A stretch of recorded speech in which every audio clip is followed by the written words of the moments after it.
এই এক বছরে আমরা কি পেলাম বা জুলাই আন্দোলন থেকে কি পেলাম, স্যার কিন্তু একটা প্রেক্ষাপট বলার পরে আমি মনে করি একটু অন্যভাবে আমি বলবো।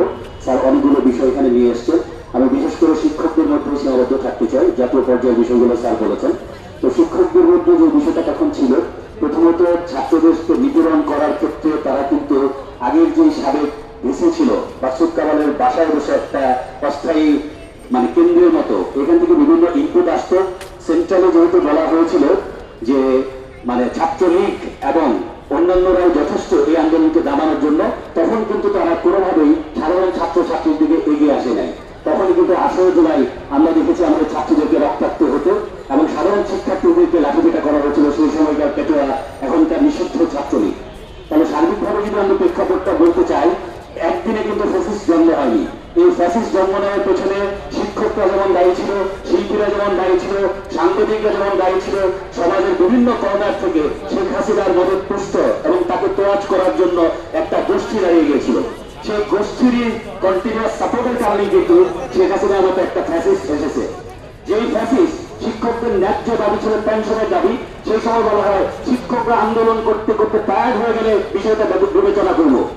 যখন কিছু নিয়ে কথা বলা হয় তখন সে ফ্যাসিস্ট হাসিনা বলেছিল যে বিশেষ করে আসলে আপনারা প্রয়োজন হলে। তাহলে এই যে এক ধরনের মানে রং হেডেড নারী যিনি আমাদের নেতৃত্বে ছিলেন, দেশের ফ্যাসিজমকে বাস্তবায়ন করেছেন, তার সাথে বুদ্ধি দেওয়ার জন্য আমাদের তখনকার বুদ্ধিজীবী, যেটা 3 আগস্ট গিয়েছিলেন বুদ্ধি দিতে, সেখানে বলা হয়েছিল নির্বিচারে গুলি চালান। এই তথ্য উপাত্তগুলো কিন্তু প্রিন্ট মিডিয়াতে এসছে, ইলেকট্রনিক মিডিয়াতে এসছে, সব জায়গায় এসছে। আমি প্রশাসনের কাছে প্রশ্ন রাখতে চাই, এত ক্লিয়ার এভিডেন্স থাকার পরেও এই বিষয় নিয়ে এত গড়িমসি কেন? আমরা যখন এখানে দাঁড়িয়ে আছি, আমাদের ছবি তুলে নেওয়া হয়েছে, বিভিন্ন এজেন্সি থেকে আমাদেরকে ফোন দেওয়া হয়েছে। আমাদের অনেক সম্মানিত সহকর্মী এখানে এসেছিলেন, বাট তারা কিন্তু কোনো অবস্থাতে এখানে দাঁড়াননি। দাঁড়ালে যদি ছবি তুলে ওনার বিপদ হয়, উনি মন থেকে সাপোর্ট করছিলেন, তাকে এখানে দাঁড়ানোর সাহসটা পর্যন্ত পায়নি। তাহলে শিক্ষক সমাজ যখন গণতান্ত্রিক ধারা ছিল না, যখন তারা কথা বলতে পারতো না, তখন কিন্তু তারা মন থেকে ঘৃণা করেছে। তাই আমরা এখন বলতে চাই, প্রশাসন বিভিন্ন ফ্যাকাল্টিতে নিয়োগ দিয়েছেন। এইসব ফ্যাকাল্টির মধ্যে বিশেষ করে একটা ফ্যাকাল্টির ব্যাপারে আমরা প্রশাসনের কাছে অবজেকশন জানিয়ে এসেছি, সেটা হচ্ছে সোশ্যাল সায়েন্স ফ্যাকাল্টির ডিন।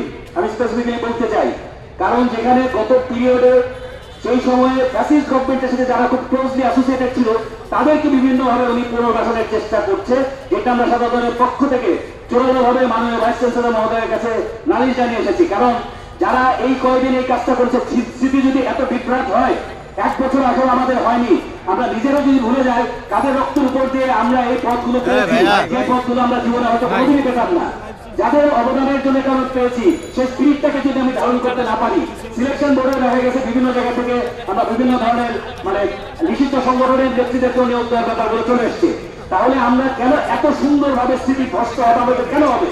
আমরা তো কোনো পদ পদবীর জন্য এখানে আসিনি। আমরা এসেছিলাম একটা বৈষম্যহীন সমাজ। 16 বছর যারা নির্যাতন নিপীড়ন করেছে, তাদের হাতে অঢেল টাকা আছে। তারা এখন 3টা তালিকা আমাদের হাতে আছে, যে 3টা তালিকা আপনারা তালিকা নিয়ে আপনাদের সাংবাদিকদের অনুরোধ করব, আপনারা অনুসন্ধানী রিপোর্ট করবেন। একটা তালিকা ছিল 78 জন শিক্ষক ছাত্র দ্বারা বয়কট করা হয়েছে, এটা সবগুলো পত্রিকায় এসছে।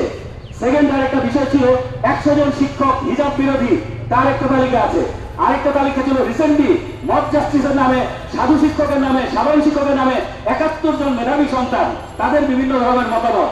তাই এই 3টা তালিকা যদি আপনি গিয়ে বিশ্লেষণ করেন, দেখবেন বেশিরভাগই বয়কটকৃত, বেশিরভাগই ফ্যাসিজমের দোসর, তারা এরা ডিফারেন্ট একটা প্ল্যাটফর্ম তৈরি করতে চায়। তাই আমি প্রশাসনকে বলবো এগুলোকে কঠোর অস্ত্রে দমন করা, এবং তাদের ব্যাপারে যদি কঠোর ব্যবস্থা নেওয়া না হয়, প্রয়োজনে আমরা ফ্যাকাল্টির সব জায়গায় বিলবোর্ডে তাদের ছবি দিয়ে তাদেরকে চিহ্নিত করে সবার সামনে এক্সপোজ করবো।